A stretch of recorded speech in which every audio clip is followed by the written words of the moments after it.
My name is Emily. I'm 30 years old, and I've been married to Luke, who's 5 years older than me for 3 years. As I sit here reflecting on everything that's unfolded, it's hard to find the right words. This isn't a love story with a perfect ending. It's a raw, painful confession of how I hurt someone who gave me nothing but love. Luke was the kind of man most people only dream of meeting: steady, thoughtful, deeply kind. He owned a small business that demanded a lot from him. Yet somehow, he always carved out time for me. Whether it was remembering exactly how I liked my coffee or staying up late to quietly take care of things I didn't even realize needed attention, his love was calm and unwavering. In the beginning, I cherished that. His reliability felt safe.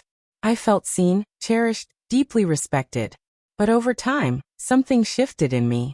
It wasn't immediate. It crept in quietly, often during simple moments like chatting with friends.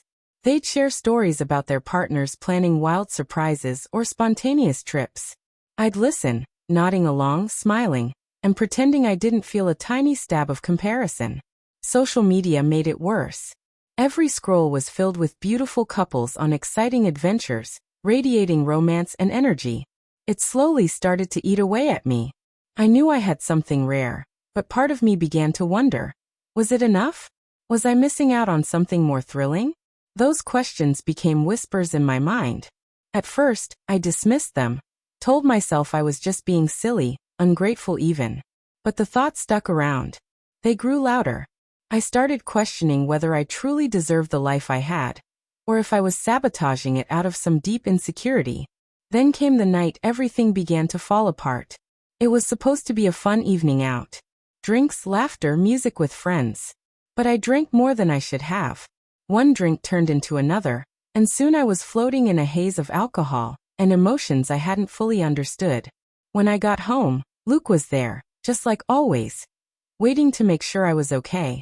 But instead of thanking him, something ugly bubbled up inside me. I looked at him and said something I'll regret for the rest of my life. I don't even find you attractive anymore. The words cut the air like a knife. They weren't planned. They weren't true. But they came out cruel and sharp. And I saw them land in his heart. His face went pale. The next morning, I woke with a headache and a heavy, sick feeling. I barely remembered the night before until I saw him sitting silently at the edge of the bed, staring at the floor. "Is that really how you feel about me?" he asked in a quiet voice. My heart shattered. I tried to explain, to apologize. I told him I was drunk, that it meant nothing, that I didn't mean a single word. But he didn't yell. He didn't throw it back at me.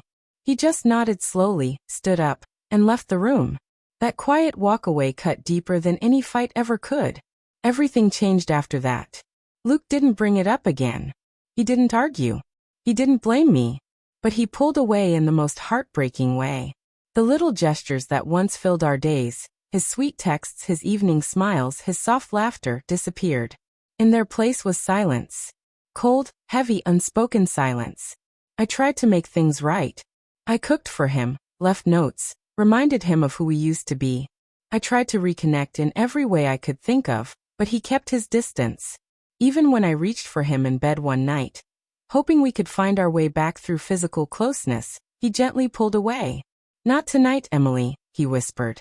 "Maybe another time." That quiet rejection sent me spiraling. I couldn't stand the emptiness I had caused. So I ran from it. I told myself I just needed a break, a night out to clear my head. But deep down, I was avoiding the truth. Avoiding the pain. Avoiding him. That night, at a bar, I met someone.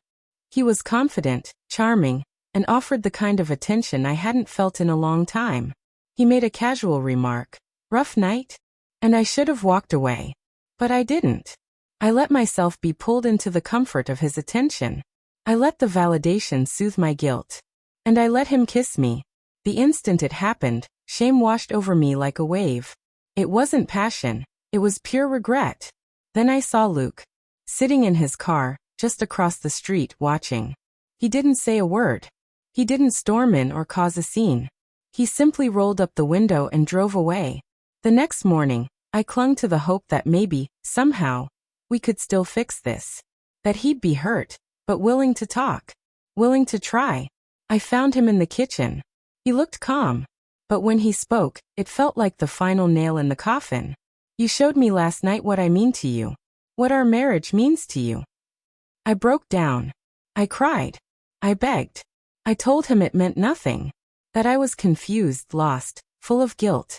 That I didn't know why I'd let it happen. But he didn't yell. He didn't scold. He just shook his head. I need time, he said quietly. Time to figure out what's left. He packed a bag and walked out. And he never came back. It's been 6 months. Luke has moved on. He's seeing someone new now. She's bright, warm, full of life. I see pictures of them sometimes, smiling. He looks lighter, happier than he ever did with me. Like a burden has been lifted. And I'm still here, sitting in the rubble of my own decisions. Most of my friends have slowly drifted away. Even my own mother, after I told her everything, could only say, "You had the kind of man most women would dream of, and you let him go." She was right. There's no dramatic redemption arc here. No grand gesture to fix what's broken. Just the lingering ache of remorse that never quite leaves. I had something precious, something real. And I let it slip through my fingers. If there's anything my story can teach, it's this. Don't take love for granted. When it's real, hold on to it with everything you have. Because once it's gone, regret won't be enough to bring it back.